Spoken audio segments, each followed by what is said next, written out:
Pernahkah kamu membayangkan setelah menunggu puluhan tahun untuk menerima janji Tuhan, lalu Tuhan justru memintamu menyerahkan kembali berkat itu? Inilah ujian iman terbesar yang pernah dialami Abraham. Dan dari kisah ini, kita belajar tentang iman, ketaatan, dan kasih Allah yang luar biasa. Abraham adalah tokoh iman yang menerima janji besar dari Allah. Allah berjanji bahwa melalui dirinya akan lahir keturunan yang besar. Masalahnya, saat janji itu diberikan, Abraham dan Sarah sudah sangat tua. Secara manusia, mustahil mereka memiliki anak. Namun Allah setia pada janjinya. Ketika Abraham berumur 100 tahun, lahirlah Ishak, anak perjanjian yang sudah lama dinantikan. Bayangkan bagaimana sukacita Abraham. Setelah puluhan tahun menanti, akhirnya ia memeluk anak yang dijanjikan oleh Allah. Tetapi justru setelah janji itu digenapi, datanglah ujian yang sangat mengejutkan.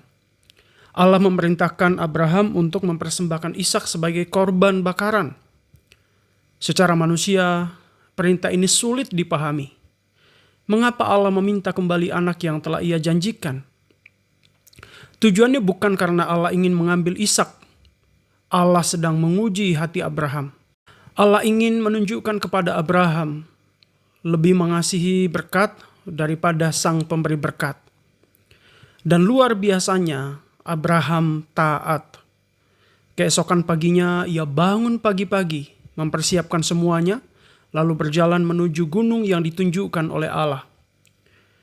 Tidak ada catatan Abraham membantah, tidak ada protes. Mengapa? Karena Abraham percaya penuh kepada Allah.